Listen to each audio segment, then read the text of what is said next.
So in this video we will be dealing about impact of jet on curved plate at one end of the plate, and the plate we considered is a symmetrical plate.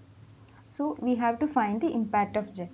So in previous lecture we have considered the impact of jet that was coming from this position, but here we have to find the impact of jet when the jet of water is coming from this position, that is a jet of water with a velocity v is striking this end of the plate, and the plate here we considered is a symmetrical plate. That means if I am considering an axis, the both side will be symmetrical. So as we all know that if a velocity component is there, we have to find its horizontal component as well as vertical component. If horizontally it is making an angle theta, then its horizontal component will be v cos theta and its vertical component will be v sin theta. Like the same way, I am here also assuming that it is making an angle theta, so its horizontal component will be v cos theta and its vertical component will be v sin theta. And after striking, it will deviate tangentially,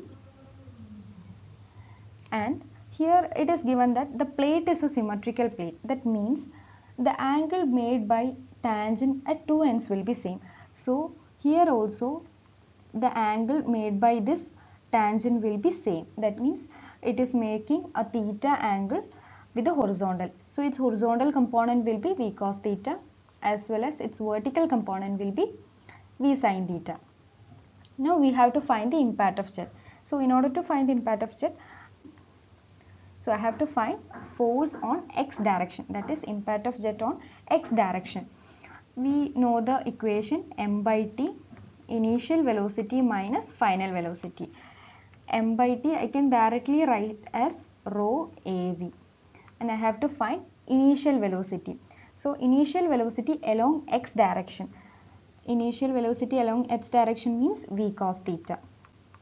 V cos theta, and we have to find the final velocity. Final velocity along x direction is v cos theta, but it is in opposite direction. So I have to put minus. That is v cos theta initially it is in this direction and final velocity is in opposite to this direction. So I have to put minus v cos theta. So I can write minus v cos theta, and the equation will become rho av 2v cos theta. That is the minus and minus will become plus. So v cos theta plus v cos theta will become 2v cos theta. And we can rewrite this equation as 2 rho a v square cos theta. This is the impact of jet on x direction. Now we have to find the impact of jet on y direction. So as usual, m by t, initial velocity minus final velocity, m by t I can write as rho av, and initial velocity means initially in y direction it is making v sin theta. V sin theta minus its final velocity is same, v sin theta. V sin theta. Is there any change in sign? No. Both are in same direction, right? So there won't be any change in sign. So v sin theta minus v sin theta, this will become 0. 0 into rho av will become 0. So the impact of jet on y direction is 0. So there won't be any force on y direction. So one more term that comes under this topic is angle of deviation. To find the angle of deviation, I am considering the axis and I am extending both velocity component. This will give the angle of deviation. So in order to find the angle of deviation, we all know that this will be 180 degree, right? This will be 180 degree, and I am considering this portion as x. So 180 minus x will give the angle of deviation. So our aim is to find the x. So I have considered the x portion. So we have to find the angle of this part.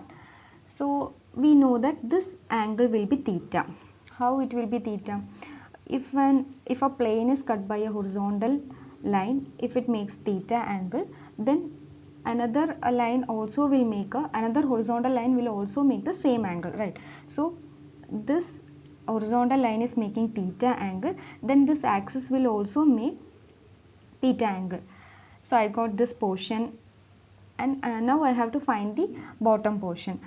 We know that if two parallel lines strike by another line, if this is an theta, then this angle will also become theta.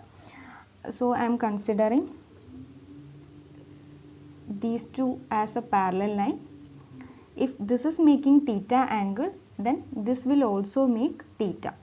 So our x portion is theta plus theta, that means this angle will become 2 theta, right?